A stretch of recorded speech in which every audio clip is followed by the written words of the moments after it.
What makes this move stand out is how carefully it was timed, and more importantly, how unexpected it felt in that exact moment. On the surface, it looked like things were still in a phase of tension but not immediate escalation. There were ongoing discussions, public statements, diplomatic signals being exchanged, and the usual back and forth that typically stretches over weeks or even months. That's exactly what creates a sense of predictability, and that's where the surprise factor comes in. Instead of following that predictable path, the United States chose to act during a window where most observers were still expecting more talk, more warnings, and more delays. That shift from waiting to acting is what changes the entire dynamic. Because when a country moves from diplomacy to direct action without a long visible buildup in public messaging, it creates confusion on the other side. Iran, like any nation, relies heavily on reading signals, political tone, military positioning, intelligence patterns, to estimate what might happen next. But when the timing breaks that pattern, it forces them into a reactive position rather than a prepared one. There's also the psychological layer of this. Strategic surprise isn't just about catching someone off guard physically, it's about disrupting their decision-making process. When an action happens earlier than expected, or under circumstances that don't fully match the visible narrative, it creates hesitation, miscalculation, and urgency. Leaders suddenly have less time to evaluate options, less clarity on the opponent's full intent, and more pressure to respond quickly. And in high-stakes situations like this, quick responses aren't always the most calculated ones. Another important aspect is that this kind of timing often suggests pre-planning that goes far deeper than what's publicly visible. Decisions like these aren't made overnight. They usually involve weeks of intelligence gathering, scenario modeling, internal debates, and coordination between multiple branches of government and military command. So when the action finally happens at what yabdu like an unexpected moment, it often means that the groundwork was already complete, and the final trigger was simply a matter of choosing the right second to execute. This also changes how future signals are interpreted. Once a country demonstrates that it's willing to break the expected timeline, every future movement becomes harder to predict. Opponents can no longer rely on traditional patterns or past behavior to anticipate what's coming next. And that uncertainty itself becomes a strategic advantage because it forces the other side to stay on constant alert, stretching their resources, attention, and decision-making capacity much thinner than usual. When you look at how this operation unfolded, it becomes clear that this wasn't something done in isolation. Coordination at this level between the United States and Israel requires deep alignment, not just politically, but militarily, technologically, and strategically. These kinds of joint actions don't come together in a matter of days.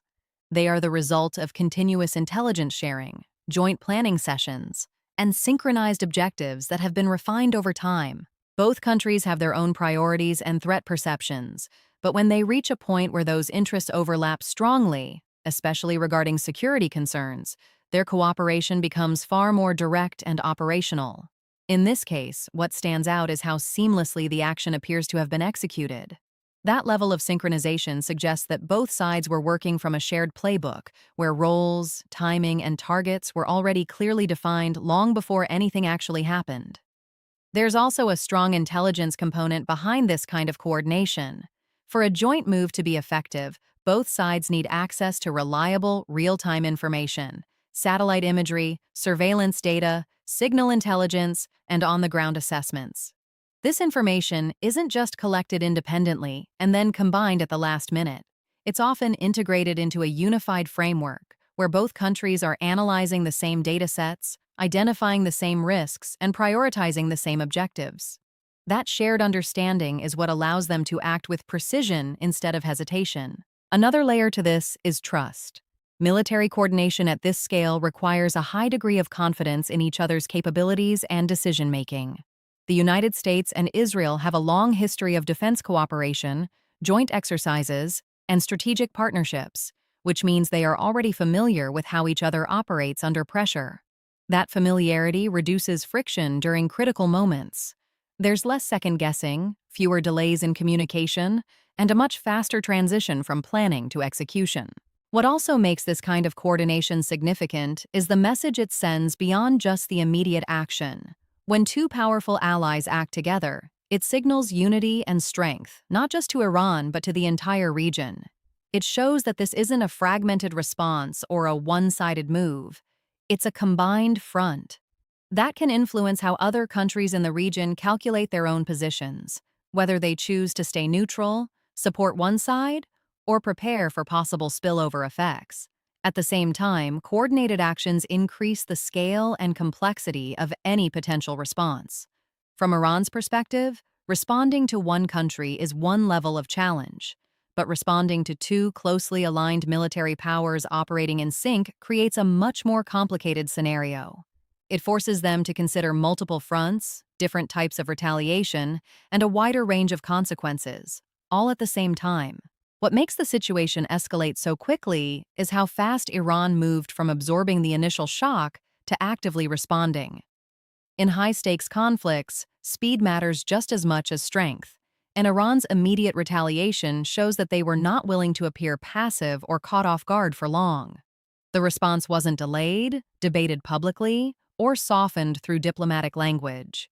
It was direct, visible, and meant to send a message just as strong as the original move. This kind of rapid reaction is often driven by multiple pressures happening at the same time. Internally, leadership has to show control and strength to its own population, proving that it can defend national interests and respond to external threats. Externally, there's a need to maintain credibility. If a country doesn't respond quickly after being targeted, it risks being seen as weak, which can invite further pressure or even more aggressive actions from opponents. So the decision to retaliate isn't just military, it's political, psychological, and strategic all at once. The form of retaliation also matters. Instead of a single, isolated response, what we're seeing is activity that spreads across different areas and methods. This could include missile launches, proxy involvement, cyber actions, or strategic positioning in nearby regions. By not limiting the response to one specific location or tactic, it creates a wider field of tension. It forces opponents to divide their attention and resources, making the situation more complex and harder to control in real time. Another important factor is how retaliation creates a chain reaction. One move leads to another, and each side begins to operate in shorter decision cycles. There's less time to evaluate long-term consequences and more focus on immediate responses. This compressed timeline increases the risk of miscalculation, where actions are taken based on incomplete information or under pressure. And in a situation already filled with uncertainty, even a small misstep can push things further than originally intended. There's also the regional dimension to consider. Iran doesn't operate in isolation. It has influence and connections across different parts of the Middle East, so when it responds, the effects aren't always contained within its own borders. Actions can ripple outward, involving multiple locations and actors, which expands the scale of the situation. This makes it harder to define clear boundaries of the conflict, because it no longer exists in just one place or between just two sides. At the same time, the visibility of these responses plays a major role. In today's environment, every move is quickly reported, analyzed, and amplified across global media. That visibility adds another layer of pressure on decision-makers, because every action is being watched not just by governments, but by the public worldwide. This can intensify the cycle of response, as each side tries to demonstrate strength, control the narrative, and avoid appearing vulnerable in front of a global audience. Before any visible action took place, there were already subtle but important signs building up in the background. Military movements don't just happen suddenly. They follow a pattern, even if that pattern isn't obvious to the general public. In this case, there were gradual shifts in positioning that, when looked at closely, pointed toward preparation rather than routine activity. These included adjustments in naval deployments, increased aerial surveillance, and the quiet movement of key assets into strategic locations. What makes this buildup significant is how it blends into normal operations. Large militaries like that of the United States are constantly moving forces around the world, conducting exercises, rotating units, and maintaining presence in different regions. This creates a kind of noise where real preparation can be hidden within regular activity. To an outside observer, it might look like standard repositioning, But within military planning circles, each movement has a purpose, a timing, and a role in a much larger plan. Another layer to this is logistical preparation. Before any strike or major action, there needs to be a strong support system in place. Fuel, supply chains, communication networks, and coordination between different units. These elements are rarely visible in headlines, but they are essential. Without them, even the most advanced military action can fail. So when forces begin to position themselves, it's not just about being closer to a target, it's about ensuring that everything needed for sustained operations is already in place before anything begins. There's also the element of readiness. Moving assets into position isn't just about geography, it's about reducing response time. When aircraft carriers, fighter jets, or missile systems are placed within a certain range, the time between decision and action becomes much shorter. That creates a situation where, once the final order is given, execution can happen almost immediately. This level of readiness is often a key indicator that a country is moving beyond deterrence and closer to potential action. At the same time, these movements serve a dual purpose. On one hand, they prepare for a possible strike or conflict. On the other hand, they act as a signal, even if unofficial, to the opposing side. Countries closely monitor each other's military activity using satellites, intelligence networks, and surveillance systems. So while the buildup might not be openly announced, it's rarely completely hidden. The opposing side can see that something is changing, but without knowing the exact intention or timing, it creates uncertainty and pressure. What adds to the complexity is that these preparations don't always lead to immediate action. Sometimes they are meant to deter, sometimes to test reactions, and sometimes to keep options open. That ambiguity is part of the strategy. By building up forces without clearly signaling what comes next, it keeps the other side guessing, forcing them to stay alert and potentially overextend their own resources in response to something that hasn't fully revealed itself yet. What makes this phase especially dangerous is how quickly a situation can shift from controlled tension to something far more destructive. At the beginning, each side may believe it is acting within limits, sending a message, demonstrating strength, or responding proportionally. But the problem is that those limits are not always clearly defined, and more importantly, they are not always shared. What one side sees as a measured response, the other might interpret as a major escalation. This is where the escalation cycle begins to take shape. One action leads to a response, that response leads to another counter-response, and with each step, the intensity tends to increase. It becomes less about the original issue and more about maintaining credibility, avoiding weakness, and staying one step ahead of the opponent. Over time, this creates a momentum that is difficult to slow down, because backing off can be seen as losing ground, both strategically and politically. Another factor that increases the risk is the compressed decision-making window. As tensions rise, leaders have less time to assess information, consider alternatives, and predict outcomes.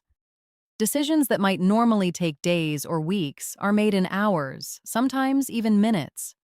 In that kind of environment, the chances of misjudgment grow significantly. A piece of incomplete intelligence, a misunderstood signal, or even a technical error can trigger a response that escalates the situation further. There's also the involvement of multiple actors, which adds layers of unpredictability. Even if the primary conflict is between major players, other groups, allies, or regional forces can become involved, either intentionally or unintentionally. Each of these actors has its own interests, its own calculations, and its own thresholds for action. This makes the situation harder to control because it's no longer just about two sides managing a direct confrontation.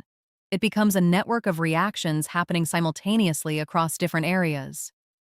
Military capabilities also play a role in how quickly things can escalate. Modern weapons systems allow for rapid, long-range strikes that can hit targets with little warning. This reduces the time available for de-escalation once an action is initiated. When responses can be delivered almost instantly, the cycle of action and reaction accelerates, making it even harder to pause and reassess the situation before the next move is made. At the same time, there is a constant pressure to maintain deterrence. Each side wants to show that it cannot be pushed without consequences. That pressure can lead to stronger and more visible actions, even when there might be an opportunity to de-escalate quietly. Because in highly visible conflicts, perception matters just as much as reality, and appearing weak can carry long-term strategic costs that decision-makers are often unwilling to risk. What makes this situation even more significant is that its impact doesn't stay limited to one region or a few countries directly involved. The moment tensions rise between major powers in a strategically critical area like the Middle East, the effects begin to spread outward almost immediately. One of the first areas where this becomes visible is the global energy market. Oil supply routes, particularly those connected to key waterways, become a point of concern. Even the possibility of disruption can push prices upward, and that ripple effect is felt in economies far beyond the region. As energy prices fluctuate, industries that depend heavily on fuel, transportation, manufacturing, logistics start to feel the pressure. This can lead to increased costs for businesses, which eventually pass down to consumers. So even people thousands of miles away with no direct connection to the conflict begin to experience its effects through higher prices and economic uncertainty. Financial markets also react quickly. Investors tend to move cautiously during periods of geopolitical tension, leading to volatility in stock markets, currency shifts, and changes in global investment patterns. Another layer of global impact comes from trade and supply chains. The Middle East sits along critical trade routes that connect different parts of the world. If tensions threaten these routes, even temporarily, it can slow down the movement of goods. Delays in shipping, rerouting of vessels, and increased security measures all contribute to disruptions that can affect everything from raw materials to finished products. In a world that relies heavily on interconnected supply chains, even small disruptions can have wide-reaching consequences. There's also a strong diplomatic dimension. Countries that may not be directly involved still have to respond in some way, whether by issuing statements, adjusting their foreign policies, or aligning themselves with one side or another. International organizations and global powers begin to engage, trying to manage the situation or prevent further escalation. This creates a complex web of political positioning, where each country has to balance its own interests with the risks of being drawn deeper into the conflict. Airspace and travel are another area where the impact becomes visible. As tensions rise, certain flight paths may be restricted or rerouted to avoid risk zones. This not only affects airlines but also increases travel time and operational costs. For passengers, it can mean delays, cancellations, or longer routes. For the aviation industry, it adds another layer of uncertainty in an already sensitive environment. At the same time, global media coverage amplifies every development. Information spreads instantly, shaping public perception and influencing how governments respond. Narratives begin to form, and those narratives can affect everything from political pressure within countries to international relations between allies and rivals.